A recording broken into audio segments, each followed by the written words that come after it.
Всем привет, меня зовут Элина Федорова, добро пожаловать на мой канал. Если вы впервые смотрите мое видео, не забудьте подписаться. Сегодня будет необычная рубрика на моем канале, скажем, экспериментальная, и я очень надеюсь, что она вам понравится. Суть ее состоит в том, что я буду рассказывать вам какие-то новости, которые происходят в мире, о которых я узнала и которые вызвали у меня какие-то эмоции, либо же интерес. В общем, поехали!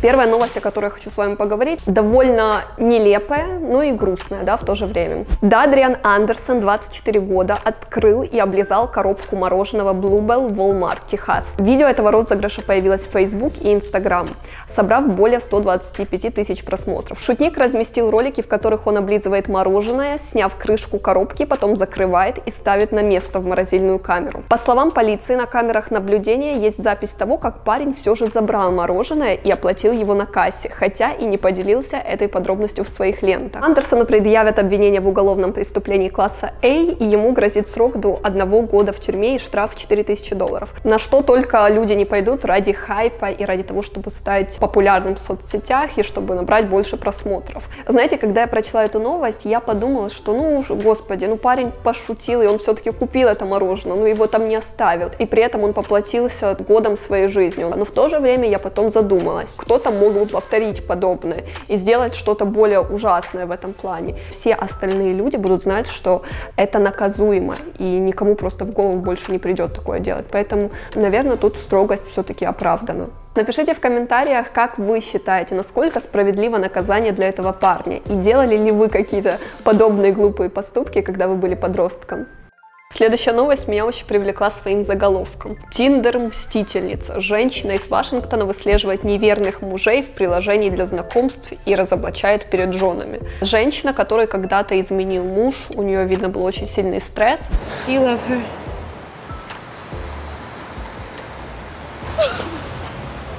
После какого-то периода времени она зарегистрировалась на сайте Tinder и заметила такую тенденцию, что там очень много парней, мужчин, которые скрывают свое семейное положение. И ей было несложно определить, есть ли у парня, у мужчины жена, либо же нет. В принципе, мне кажется, сейчас такое время социальных сетей, что порой это действительно несложно. В общем, эта женщина вошла во вкус, представила, что она некий борец за справедливость и специально искала компромат на этих мужчин, доказательства того, что они изменяют своим женам, девушкам, и она говорит, что все были ей очень благодарны.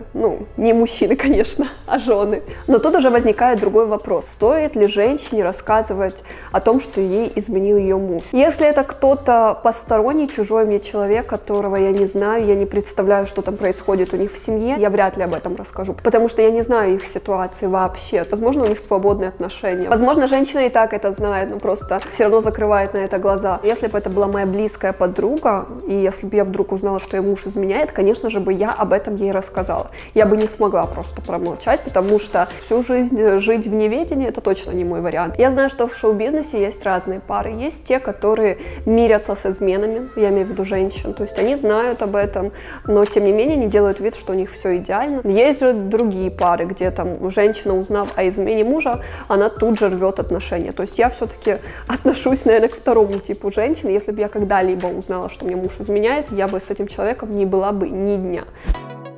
Следующая новость. Victoria's Secret наняла первую в истории бренда модель трансгендера Валентину Сампайо из Бразилии, уже ставшую в 2017-м первой трансгендерной женщиной, снявшейся для фотосессии Vogue. В ноябре 2018 года Эд Разек, директор по маркетингу, попал под шквал критики, заявив в интервью для Vogue, что не считает нужным нанимать трансгендерных женщин и моделей размера плюс для участия в модном показе из-за его развлекательного и фантазийного характера. Все спрашивают, разве не должны участвовать в модели 50, 60 или 24 размером? Не думаю, что мы можем дать клиентам все, и у нас специализированный бизнес, а не универмаг. Вскоре Разек извинился за свои комментарии, которые назвал бесчувственными. Для ясности, мы бы, несомненно, наняли трансгендерную модель, уверил он. Они участвуют в кастингах, но, как и многие другие девушки, не проходят их. Разумеется, дело не в их поле. Я уважаю и восхищаюсь пройденным ими путь. Я, если честно, честно,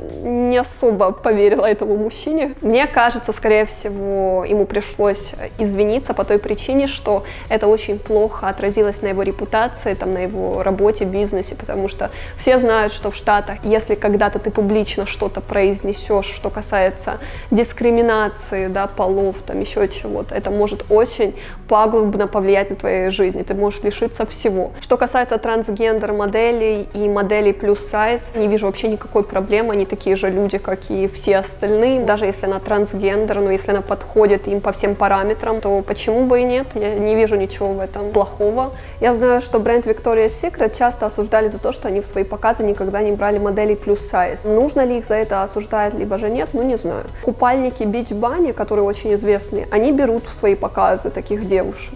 Разные бренды, у них разное видение, и любая девушка с любым типажом, в принципе, найдет себе работу. Что касается модельного бизнеса, так можно сказать, что там вообще сплошная дискриминация, по сути. Ну, приходит девочка в модельное агентство и просто скажет: ты не подходишь. Как на это реагировать? Недостаточно высокая, недостаточно худая. Вся эта индустрия, она основана на том, что, да, берут девушек, оценивают по внешнему виду и по каким-то параметрам. Что касается трансгендеров, то есть тут уже немножко иначе, потому что оценка идет не по внешности, а уже по половому признаку, поэтому это больше попадает под дискриминацию человека. Пара из Северной Каролины заплатили $25 000 за создание клона своей любимой кошки. Котенок получился точно такой же, как их кошка, даже с похожими повадками. Я даже не знаю, что тут по этому поводу сказать. Как вы знаете, у меня умерла кошка относительно недавно. Хотела бы ли я ее клонировать и получить точно такую же? Нет, однозначно нет, потому что это просто иллюзия какая-то. Как бы мне больно ни было, даже если бы это был клон, это все равно не была бы моя Эми. Мне кажется, что это просто какой-то самообман. Если это видео вам понравилось, ставьте лайк. Также обязательно напишите в комментариях, понравилась ли вам подобная рубрика и хотели бы вы больше подобных видео на моем канале. А мы с вами скоро увидимся. Всем пока!